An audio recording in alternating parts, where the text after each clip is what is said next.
Hai sahabat Kompas, balik lagi masih dibahas peristiwa dan jangan bosan. Kali ini masih sama gue Riana Ibrahim di Harian Kompas dong ya, sebagai wartawan Harian Kompas juga, dan Iksan Mahar juga wartawan Bias Olahraga Harian Kompas. Kirain bukan lagi. Itu tetap ya kemarin ya? Oh tetap. Masih. Dan kita hari ini mau bahas apa, San? Masih tetap soal timnas dan Patrick Kluivert ya kan? Oke. Karena memang kita tidak bosan ya. Kayaknya orang nggak bosan-bosan. Belum bosan. Belum bosan. Tapi ngomong-ngomong ya, ini sebelum kita bahas secara serius nih, itu kemarin peci siapa sih? Ya dia udah disiapin itu. Oh gitu.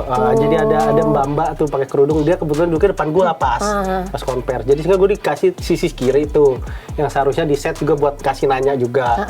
Ternyata karena kelamaan waktu, hostnya itu akhirnya cuma sampai tengah doang. Nah, si mbak-mbak ini udah tunggu di depan nih. Nah pas Sumaji kasih peci gitu. Awalnya gue juga nggak nge, gue kira editan ya. Terus gue lihat lah, ya ada ternyata peci. Udah nggak assalamualaikum gitu ya? Nggak ada dia. Jadi abang None dong. None-nya nggak ada, repot nyari None lagi.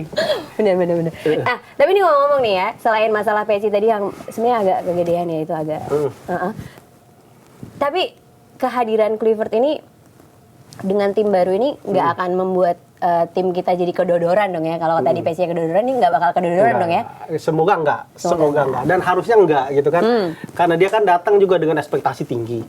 Dibayar juga lumayan tinggi dan juga tahu juga dengan risikonya. Karena dia jelas pun pelatih level tarkam kan, atau antar kampung. Datang ke sini dia tahu ekspektasi kita besar. Apa yang ditargetkan juga sama Ketua Umum PSSI, Ketua Pak Erick Thohir, juga pengennya lolos langsung Piala Dunia gitu kan. Bahkan pas konversi kemarin dia sama sekali nggak menyinggung bahwa kita masih punya potensi lolos di putaran keempat. Jadi peringkat 3-4 di putaran ketiga ini lolos ke putaran keempat. Dia sama sekali nggak menyinggung itu. Dia hanya menyebut bahwa kita harus rebut posisi kedua di bawah Jepang. Gitu. Nah, yang sekarang posisi 2 masih ditempati Australia dengan 7 poin. Kita dengan Bahrain, Cina, dan Saudi punya 6 poin gitu kan. Jadi Kluivert memang udah nggak menganggap Jepang, karena Jepang dianggap udah pasti lolos. Jadi dia memperoleh satu tempat tersisa nih di peringkat kedua di grup C untuk melawan Jepang. Jadi itu janji dia yang berkali-kali dia sebut kemarin. Gua hitung tuh sampai dia nyebut kata World Cup itu ada sekitar 5 sampai 6 kali. Kayak dalam kuis konversinya ya, gitu, dalam konversinya kurang lebih jalannya ya 40 menitan lah. Oh, jadi penekanan dia, janji dia adalah kita bisa lolos Piala kualifikasi Piala Dunia ya. Piala Dunia. Tapi itu dengan komposisi saat ini memungkinkan atau akan ada rotasi-rotasi pemain yang mungkin sesuai juga dengan incarannya Kluivert? Nah, ini tuh ya. Yang pasti kan kita sekarang punya bekal ada relatif sekarang bisa dimainnya ada 14 pemain naturalisasi. Ditambah 2 yang lagi proses, ada Oli Romini sama Jairo Redewald gitu kan. Ada tambah lagi beberapa pemain lokal lainnya gitu kan. Jadi bisa dikatakan sebenarnya kalau dilihat dari komposisi pemain diaspora kita sekarang, merujuk pada nilai pasar skuad di putaran ketiga kualifikasi Piala Dunia 2026, kita itu punya skuad nomor 7 termahal. Jadi kalau misalkan gini ya, kalau misalkan FIFA mau main cap-cip-cup gitu, waduh kita bingung nih milih 8 wakil Asia buat lolos ke Piala Dunia. Ambil aja nilai pasar paling gede, Indonesia urutan 7 lolos dah tuh. Sebenarnya kita punya kekuatan di situ, kita punya nilai pasar skuad yang nilai pasar itu kan sebenarnya dihitung dari performa mereka, terus juga penampilan mereka, kualitas gol, assist, permainan segala macam. Jadi memang itu melihat bisa dikatakan angka fair untuk kualitas seorang pemain. Dari gitu kan. Statistiknya ya, berarti ya. Statistiknya begitu. Dan kita punya skuad di Asia saat ini urutan 7 termahal di Asia. Jadi dengan jatah Asia di Piala Dunia 2026 nanti 8,5, 8 lolos langsung, setengah lagi ikut kualifikasi interzona playoff, otomatis tuh sebenarnya kita punya peluang sebenarnya lolos gitu. Nah, ini yang kemarin relatif tidak ditunjukkan oleh pelatih sebelumnya, Coach Sintayong. Coach Sintayong tuh selalu membandingkan kita dengan tim-tim lain. Contohnya kita di grup C kita udah lawan Jepang, Australia, Arab Saudi 2 kali, Bahrain, Cina.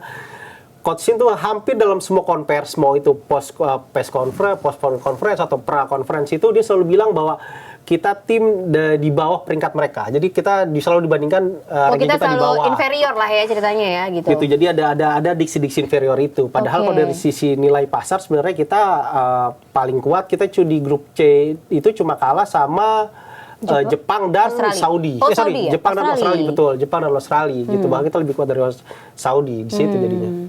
Tapi ini kabarnya Kluivert akan kembali dulu ke Belanda sembari memantau Liga 1.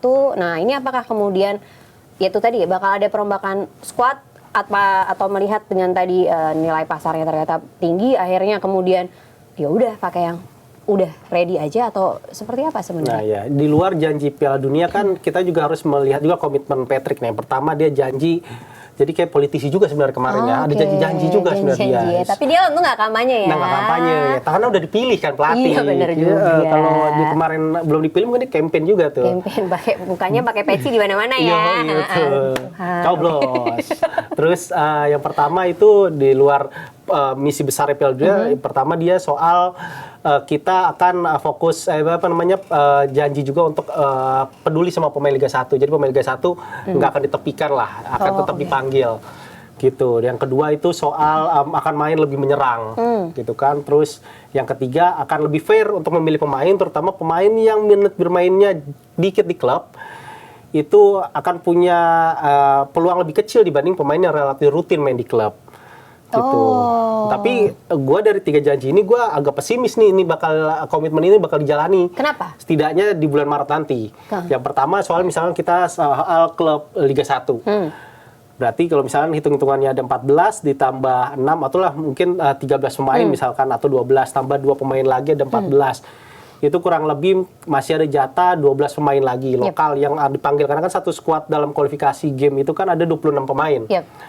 Berarti masih ada 12 pemain sekitarnya, itu 12 tuh dikurangi lagi pemain kita yang abroad, misalnya kayak Marcelino, ada juga si Pratama Arhan, ada juga misalkan si Elkan Bagot, ada juga misalkan Asnawi. Elkan ini kan dia bukan naturalisasi karena dia memilih jadi KTP Indonesia kan. Nah, udah dipotong anggaplah 4, ada Sadil lah 5 misalkan dipotong. Itu berarti sudah kurang lebih ada 7. Jadi kurang lebih pemain Liga 1 yang dipanggil maksimal 7 atau 8 pemain. Nah, dilihat kemarin yang 5 orang yang makan bersama Patrick itu pemain Dewa sama pemain Persija emang yang paling dominan. Sekarang di era Sintayong pemain terakhir ada Rizky Ridho, Persija ada Ferrari, terus ada Witan di Persija, di Dewa ada Ricky Kambuaya sama Egy, otomatis ada 5 nih. Tambah 2 kemungkinan ada Yakob Sayuri, paling 1 lagi ya pemain lainnya gitu kan. Jadi juga nggak akan terlalu banyak juga kuotanya. Bahkan gue melihat nggak akan sampai 10 pemain dari Liga 1 gitu. Jadi itu yang pertama. Yang kedua soal permainan menyerang. Nah, ini juga agak unik juga karena emang lah Belanda total football gitu kan, tapi mereka Oliver tuh datang ke Indonesia ke Asia tuh seperti masuk dalam hutan rimba yang baru nih. Karena beda kultur, beda bola, kultur kan? Dan beda ininya juga ya, posisi dan yang lain-lainnya betul. ya. Kultur bola di Asia tuh menurut gue tuh yang paling rumit dibanding benua-benua lain, dibanding 6 kontinen lain anggota FIFA, konfederasi FIFA. Kenapa? Karena Asia tuh beda-beda. Kita misalkan nanti lawan Australia, gayanya mirip sama kita, agak ke Eropa gitu kan, karena pemainnya rata-rata dididik di Eropa. Betul. Terus akan ketemu Bahrain yang Timur Tengah. Sangat Timur Tengah sekali ya. Betul. Ketemu Cina yang Asia Timur, ngotot, mainnya fisiknya kuat gitu kan, dan ketemu juga Jepang yang gabungan nih Jepang sekarang nih antara fisiknya kuat sama memang dia didikan Eropa. Determinasinya tekniknya. tinggi ya. Nah, betul. Tekniknya tinggi. Nah, ini jelas-jelas tim yang berbeda gitu kan. Kalau misalkan Patrick menginginkan main dengan pakem yang sama dan nggak berubah dengan tetap menyerang, justru bisa jadi bumerang sama kita. Apa indikasinya? Gue merujuk dari 2 pelatih top Eropa di 2024 kemarin yang gagal total di Asia. Ada Jurgen Klinsmann di Korea Selatan, sama ada Roberto Mancini di Arab Saudi. Benar. Mereka gagal total di Piala Asia, malah Klinsmann lebih duluan dipecat setelah Piala Asia. Arab Saudi masih sabar sama Mancini sampai akhirnya kemarin ya, terakhir terus akhirnya gugur sebelum lawan Indonesia, dia udah cabut gitu kan. Nah, 2 pelatih ini mencatatkan rekor kemenangan paling sedikit persentasenya selama karir mereka sebagai pelatih. Karena cuma Mancini di Saudi cuma 40%, itu paling buruk dalam rekor dia selama melatih sejak dalam hampir 20 tahun gitu kan. Sedangkan Klinsmann hanya mencatatkan 44% kemenangan di Korea Selatan selama 1,5 tahun. Itu juga jauh lebih buruk dibandingkan ketika dia megang Jerman 59% sama megang Amerika 55% kemenangan. Jadi 2 pelatih itu yang datang ke Asia dengan nama besar, gajinya juga besar, terus juga punya udah juga pernah membawa timnya main di Klinsmann misalkan pernah main timnya di Piala Dunia. Roberto Mancini pernah bawa timnya juara di liga domestik. Nggak ngejamin mereka bisa bagus di Asia gitu kan. Terus yang terakhir soal menit bermain. Nah, ini lucu juga nih, Po nih. Menit bermain ini kenapa? Karena kita harus jujur mengatakan bahwa pemain kita itu yang di Eropa terutama ya rata-rata nggak semuanya pemain utama di timnya masing-masing. Memang Nah, ya, itu kan, benar itu dia. misalkan kayak Marcelino hampir setengah musim nih baru main sekali kemarin Piala FA ya kan. Terus Ole Romeni pun kemarin juga ya meskipun udah rutin berlatih tapi kemarin Piala FA bukan lalu belum main juga.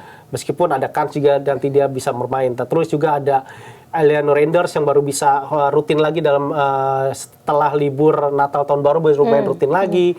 Terus juga Messilhers habis cedera Desember kemarin sekarang masih punya masalah di pangkal pahanya. Terus juga ada beberapa pemainnya itu lainnya. Jadi kalau merujuk dari permainan mereka di klub itu juga akan jadi bumerang, akan stok pemain akan lebih sedikit gitu kan.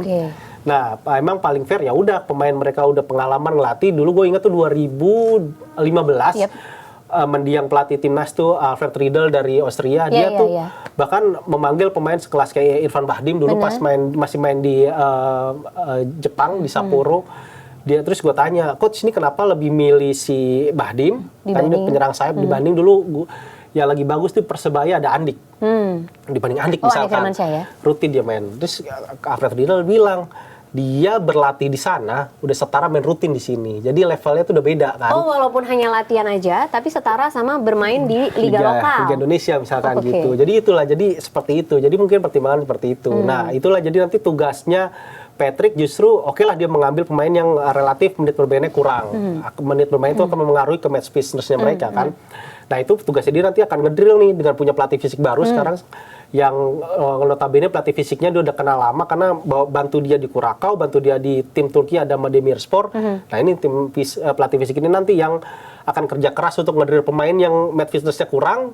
Secepat mungkin harus digencarin nih fisiknya biar sama-sama sama level pemain misalkan kayak rutin main kayak J.I. Jazz, Martin Pes misalkan seperti itu, Calvin Verdong gitu jadinya. Ini tadi lo nyinggung Irfan Bahdim ya, gue jadi keinget karena gue kemarin melihat berseliweran, tiba-tiba kok ada Irfan Bahdim di antara. Emang sebenarnya susunan tim pelatih ini sudah adakah, sudah saklekah atau seperti apa? Nih lo harus mau konfirmasi nih, simpang siuran ini gitu kan. Yang pasti sih belum. Jadi baru, yang pasti itu kan baru 3 nih yang udah diumumin kemarin kan. Patrick sama Deni Lenzat sama si Alex Pastur, tambah pelatih fisiknya si Jokiba itu kan. Terus ada pelatih kiper yang belum diumumin sama analis ya segala macam analis lah intinya. Terus nanti ada 2 pelatih lokal ini masih dalam proses pengumpulan dan kemungkinan nanti akan dikasih namanya ke Patrick kurang lebih 10 lah. 10 akan dipilih 2. Patrick akan memilih nanti ketika dia tiba lagi dengan timnya dengan trio itu pada bulan Februari nanti gitu. Akan dipilih kira-kira 2 dari 10, setidaknya 10 2 kira-kira siapa yang bakal dampingi dia gitu. Jadi belum ada bahkan untuk sekelas direktur teknik pun itu aja bahkan lah diumumin lebih lanjut sama Patrick dan tim dan PSSI sekitar bulan Februari nanti karena direktur teknik kan ini dia kerjanya akan lebih rumit lah karena nggak cuma dia harus mengkoordinir semua tim nasional yang kita punya mulai dari timnas senior U20 17 timnas putri pun begitu dia juga harus melihat bagaimana liga kita juga bisa programnya tuh benar-benar bisa menunjang punya kualitas dan program yang menunjang buat jadi tim nasional nantinya. Dengan janji-janji dia dengan waktu yang hanya Maret ya nanti memainkan ya let's say nggak sampai 2 bulan sebenarnya kan dibanding janji-janji 5 tahun aja nggak tercapai ya kan banyak orang ya apalagi nih janji-janji 2 bulan kira-kira dengan segala hal tadi dari squad dan yang lain-lain termasuk ke teknik menyerang dan segala macam itu kansnya jadi seperti apa ya? Kalau dia kemarin Patrick ya itu dah salah satu hal yang menurut gua make sense adalah target ketika dia menyebut bahwa bulan Maret lawan Australia Bahrain kita target 4 poin. Itu make sense tuh. Gitu make sense. Kenapa? Karena kalau dari sisi kekuatan dan sekali juga Australia kan nggak sekuat Australia 4 atau 10 tahun yang lalu gitu beda kan. komposisi pemainnya juga ya. Gitu kan Australia jadi bisa seri bahkan Bahrain kemarin bisa menang 1-0 di sana gitu kan. Cina bisa cetak gol lebih dulu meskipun akhirnya kalah tapi dengan komposisi sekarang harusnya kita seenggaknya minimal bisa ngimbangi. Bahrain meskipun datang dengan predikat juara Piala Teluk Arab akhir tahun kemarin tapi ya Bahrain seharusnya dengan kualitas kita bisa lah ngalahin Bahrain. Padahal kemarin kita kalah kan juga kurang beruntung kan karena kita bukan seri 2-2 itu kan karena kita nggak beruntung lah di ujung-ujung gitu kan. Nah itu jadi gitu 4 poin ini ya make sense lah gitu kan terlepas dari target yang lainnya. Jadi yang pasti kita harus lihat nanti aja lah gitu kan. Karena kalau lihat kalau lihat sekarang nih si Kluivert dan tim harus kerja akselerasi nih. Bener, kerja keras ya dia. Kerja keras, bener. Kerja keras satu, dia melihat pemain langsung, jadi dia ngumpulin video misalkan, video analisis para pemain satu-satu. Ya, kemarin juga kan udah mulai viral tuh gimana Lanzat sama Pastur ngelihat permainan calon lawan kita Australia, terus tim kita juga gimana permainan dia udah mulai analisis. Nah itu menurut gue itu salah satu permulaan yang positif lah. Dia udah mulai ngejar dengan waktu yang terbatas sekarang, udah mulai kerja cepat lah seperti itu. Tapi mungkin nggak cuma kerja cepat dan kerja keras, dia kerja rodi. Wah, kan? itulah. Ya kan? Kalau dulu kita dia kerja rodi. Iya, asal jangan DVD atau perang lagi nanti. Tapi ngomong kalau di Curaçao nih, kan Kluivert banyak ambil pemain Belanda ya. Apakah ini akan terjadi juga di sini atau dia tetap akan, karena tadi dengan memantau Liga 1 mungkin sudah ada beberapa nama tadi yang lo sebutkan atau kayak gimana tuh? Nah itu dia kecurigaan gue tuh itu. Jadi kecurigaan gue tuh kemarin sempat menyinggung soal janji dia pemain Liga 1 karena itu. Karena dari 45 nama pemain yang debut di eranya di Curaçao selama ya hampir 2 tahun lah gitu kan. Itu 44-nya lahir di Belanda. Jadi cuma satu pemain tuh asli tulen Curaçao dari kecil gitu, pembinaan. Jadi 44 itu rata-rata mereka pembinaan dari Belanda. Bahkan salah satunya penyerangnya Feliciano Skusen itu dia itu pas era Patrick dia paling banyak ngegolin, bikin 8 gol sama Curaçao pada kualifikasi Piala 2018 dan dia itu statusnya saat itu adalah anak asuhan Patrick di FC 22. Jadi dia datang itu dia bersama Patrick di FC 22 tuh dia bikin sekitar 17 gol. 17 gol. Nah, ini ada Curaçao-nya nih. Diambil lah gitu kan. Dan rata-rata pemainnya itu juga hampir sebagiannya sekarang statusnya tanpa klub ataupun main tapi bukan liga-liga yang bukan ada di Eredivisie seperti itu. Jadi emang pemain-pemain yang ya kualitasnya bukan top tier lah di Belanda gitu. Tapi kalau di Curaçao sendiri tadi walaupun misalnya dia banyak mengambil pemain yang lahir dari Belanda dan tadi cuma satu ya. Berarti itu rekam jejak dia dengan pemain lokal juga jadi apakah kemudian nanti akan berdampak juga nih ke sini nih? Harusnya sih di sini lebih baik ya karena kita punya sistem liga meskipun di luar kualitas kita mengasepringkan dulu lah kualitasnya kita punya dari Liga 4 sampai Liga 1. Serata yang bisa dikatakan salah satu paling panjang lah di Asia gitu kan dengan jumlah klubnya juga ratusan gitu kan meskipun kualitas dan formatnya sih masih belum cukup baik misalkan di sekarang. Tapi susunan pemain terutama di Liga 1 kita punya banyak, bahkan ada beberapa pemain yang sekarang juga cukup baik main di Liga 1. Jadi seharusnya itu bisa jadi pertimbangan. Beda dengan Curaçao itu kan cuma ratus ribu sekian penduduknya gitu kan. Jadi kecil ya. Jadi itu penduduknya Curaçao kalau main di GBK udah satu negara kosong masuk ke stadion semua gitu kan. Jadi jelas nggak bisa dibandingin. Depok doang mungkin ya. Nah itulah bisa satu kelurahan kali itu ya. Dikumpulin di GBK full. Rawabadak mungkin ya. Iya, kelurahan Curaçao. Kumpulin. Jadi mungkin itu make sense ketika akhirnya Patrick dia butuh program akselerasi akhirnya banyak mengambil pemain keturunan atau diaspora Curaçao saat itu. Apalagi kan Curaçao bisa dual citizen jadi nggak terlalu ribet lah gitu kan. Nah, sedang kalau di Indonesia kan kita udah punya liga lebih berjenjang, pemainnya juga lebih banyak, data pemain lebih banyak. Pemain muda bahkan dari level U20, 17 juga banyak yang bagus gitu kan. Jadi itu bisa sedikit mengubah dan memberi sedikit harapan dan kepada Patrick untuk lebih perhatikan nih pemain lokal kita biar setidaknya kalau dulu eranya Coach Sinteyong pemain paling banyak kan ada Arhan dan Skirido, ada Asnawi, ada Witan. Nah itu disusul Marcelino Mariki Kambuaya gitu kan. Jadi 5 pemain itu, 5-6 pemain itu punya caps di atas 35 penampilan bersama Sintayong itu jumlah yang sangat besar gitu kan. Nah, semoga bersama Patrick nanti ada lagi nama-nama pemain muda lain yang bisa mereka ambil gitu. Karena kemarin Patrick juga udah ketemu tim-tim Liga 1. Nah, ini muncul nih juga harapan baru nih. Harapannya apa? Karena kita tahu bahwa kemarin klub tuh banyak yang mengeluhkan. Era timnas sebelumnya hubungan dengan klub kurang bagus. Program tim TC tidak tersosialisasi ya. Program TC jangka panjang kadang keinginan pelatih tapi nggak menyesuaikan kebutuhan klub, terutama buat liga. Oh, jadi kadang bentrok jadwal. Nah, jadwal akhirnya kan beberapa kasus tuh seperti 1-2 musim lalu Persija nggak ngelepas pemainnya, akhirnya konflik dah tuh gitu kan. Dan Coach Shin relatif seingat gue dalam 5 tahun terakhir ini dia nggak pernah rapat dengan petinggi klub gitu kan, klub Liga 1 misalkan. Nah kemarin Kluivert udah.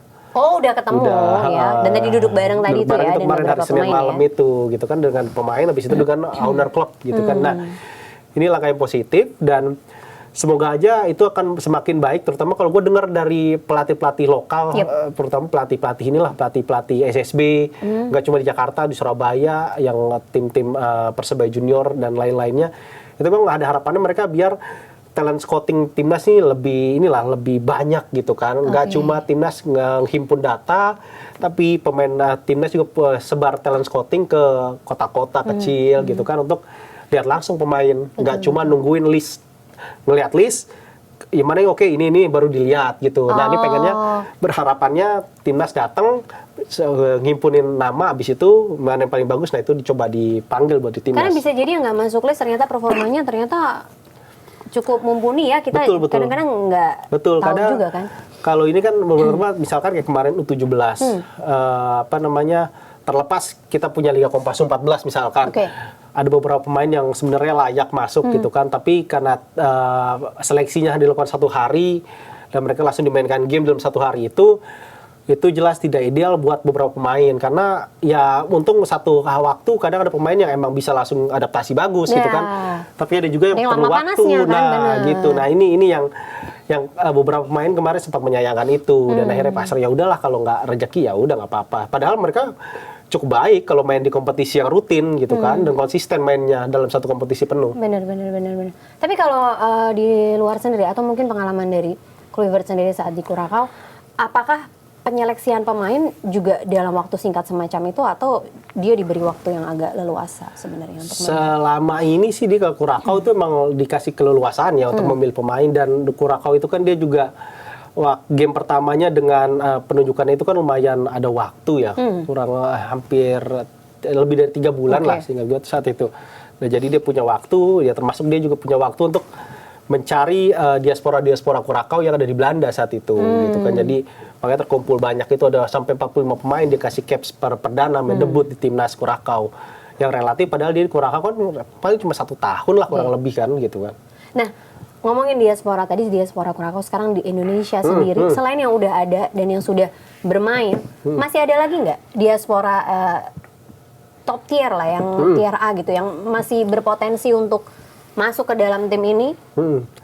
Ada beberapa ya, contohnya kayak Pascal Struijk tuh yang sekarang main di Leeds misalkan, gelandang itu juga cukup oke. Ya kalau lihat dari beberapa nama yang ada, ya menurut gue yang paling bisa membantu tim ya Pascal Struijk ini misalkan, karena dia bisa jadi gelandang bertahan, bisa jadi back juga gitu kan, dan multi posisi lah, versatile istilahnya. Kemarin kayak sempat muncul nama kayak Mitchell Bakker gitu kan, yang sempat dulu main di PSG, tapi ternyata dia punya keturunan Indonesia tapi lepas di luar dari garis neneknya, jadi udah generasi ketiga, jadi udah nggak bisa itu, jadi ada kesulitan di situ, belum ketemu lagi identitas kalau membuktikan bahwa orang tuanya pernah lahir atau punya darah langsung Indonesia gitu kan itu. Ya kalau dilihat itu, tapi emang bener-bener dengan nama besar Kluivert, contoh kayak Jairo itu kan udah didekati sebenarnya udah lama, tapi akhirnya mau dia setelah Kluivert ajak.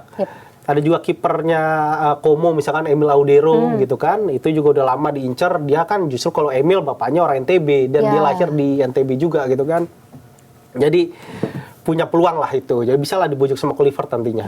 Tapi kalau dengan target tadi targetnya menyerang pemain yang tadi kan bertahan, back, gelandang, bahkan gelandang bertahan. Nah dengan target Kluivert sendiri, dengan materi dia punya program bahwa kita harus lebih tajam penyerangannya. Betul. Ada nggak dari diaspora yang mungkin bisa direkrut lagi gitu, yang terkait dengan posisi striker mungkin? Ya. Yang paling dekat kan Oli Romeni nih, yang sekarang di Oxford. Yang udah ada ya. Tapi masalahnya emang ini problem klasik juga di Belanda nih. Karena Belanda juga nggak punya penyerang bagus kan.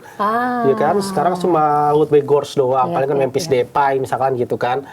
Ya kalau misalkan ada tiba-tiba bagus diaspora Indonesia, ya otomatis dia lebih dulu didekati timnas Belanda, karena Belanda juga nggak punya itu. Tapi kita sebenarnya punya penyerang-penyerang muda lokal yang oke gitu, kayak ada Ramadan Sananta, ada Arhan Kaka, bahkan diaspora pun ada Jens Revan di U20 itu juga oke, misalkan tinggal diasah.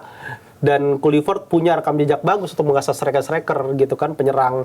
Contohnya kayak si Feliciano Skusen itu sejak bersama Kluivert dia bisa total otomatis bersama Kluivert dia cetak 25 gol. 25 gol, setelah itu nggak pernah lagi dia bikin gol sebanyak itu dengan pelatih lain. Ada Mbayeniang di Adama Demirspor misalkan, dia bisa cetak 8 gol dari 12 penampilan bersama Kluivert. Persentase golnya dia itu paling tinggi bersama Kluivert, bersama salah satu pelatih. Begitu juga ada misalkan penyerang sayapnya Adama dulu, ada namanya Yusuf Erdogan. Dia bikin gol per 163 detik bersama Kluivert, dan itu jauh lebih baik dibandingkan bersama rekor dia selama ini main di profesional. Dia butuh satu gol itu butuh sekitar 444 menit. Jadi Kluivert punya bekal untuk memoles penyerang-penyerang jadi bagus gitu kan. Dan meskipun emang diaspora sekarang stoknya terbatas untuk penyerang dari Eropa misalkan atau keturunan Belanda, kita seharusnya ini jadi tugasnya Kluivert juga. Yang bisa dikatakan menurut gue ini adalah tanda kutip kegagalannya Shin dalam 5 tahun terakhir, karena dia gagal menelurkan pemain-pemain yang sebenarnya secara potensi besar. Betul, kayak Ramadan Sananta, benar. Dimas Derajat ini punya potensi besar sebenarnya jadi penyerang yang tajam, dan di klub dia buktikan itu. Tapi di tim nasional dia nggak kelihatan itu gitu. Dan ini tugasnya Kluivert nantinya untuk membuktikan bahwa ada loh, dia bisa loh bikin pemain-pemain lokal kita jadi sumber gol baru buat timnas. Betul. Itu juga jadi menumbuhkan semangat baru ya buat bibit-bibit baru yang ada di klub-klub kita kan. Betul. Tapi kalau misalnya memang harus mengambil diaspora baru, naturalisasi itu memakan waktu lama nggak sih? Kalau sekarang kan sebenarnya kita juga punya program akselerasi ya. Kedekatan PSSI dengan DPR yang cukup bagus, pemerintah segala macam gitu kan. Terus kayak kemarin kita sampai Kevin Dix, Eliano sampai bersumpahnya di Belgia gitu. Jadi udah punya itulah. Bahkan Martin Paes yang rumit pun karena pernah main di timnas Belanda U23. Itu tim Belanda U23 aja akhirnya bisa gol di FIFA ngejinin gitu kan setelah banding. Nah, itu jadi presiden. Jadi dengan Oli Romeni bahkan tinggal nanti dia proses di DPR dan pengambilan sumpah.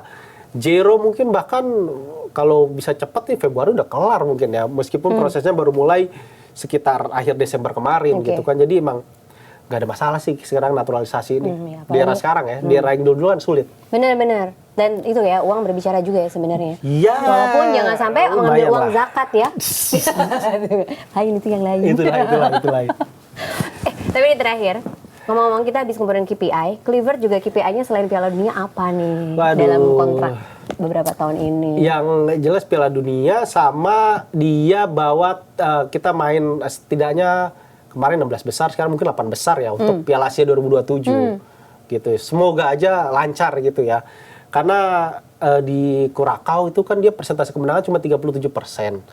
Targetnya saat itu adalah lolos juga Piala Dunia 2018. Tapi nggak bisa melaju ke babak berikutnya hingga setahun dia mundur gitu kan. Nah, semoga nih kali ini nih komitmen Kluivert dan dengan dukungan besar PSSI, dia nggak tanda kutip nggak angin-anginan lah, nggak kayak di Adama juga kan dia baru main 20 game. Dia baru main 20 game di musim pertamanya dan langsung cabut gitu kan ya. Semoga aja dengan dukungan besar publik Indonesia juga berharap banyak sama dia. Semoga dia kali ini dia lebih setia dan benar-benar bisa tuntaskan lah komitmennya dia buat timnas Indonesia. Dia bisa bahasa Jawa nggak sih? Nggak bisa lah. Kan dia Suriname. Ya kan Suriname. Nggak bisa lah. Ajarin. Aduh. Siapa tahu jadi betah, ya kan? Jadi betah. Jadi dia bisa setia. Nasi Padang kemarin. Salah juga ya, bukan gudeg ya. Gudeg. Jadi biar ada aura-aura kejawaan itu, ya kan? Iya, Pak Erik kan Palembang, pempek kayak gitu ya. Itu mah buat kita dong, ya. Gimana Pak Erik? Oke, itu dia tadi pembahasan tentang Kluivert dan target-targetnya ke depan ya, San. Semoga tercapai dan semoga timnas Indonesia nanti di bulan Maret berhasil membukukan kemenangan, capai target lolos Piala Dunia 2026. Wah, happy banget ya kalau bisa lolos Piala Dunia kan. Itu kan impian kita semua ya, warga negara Indonesia ini. Ya. Oke, kalau gitu kita sudahi dulu nih ya obrolan-obrolan ini. Nanti masih ada lagi bahas peristiwa entah bahas Clifford lagi atau yang lain, ya itu kita tunggu saja. Jangan lewatkan bahas peristiwa berikutnya, masih bersama saya Riana dan Iksan Mahar. ketemu lagi.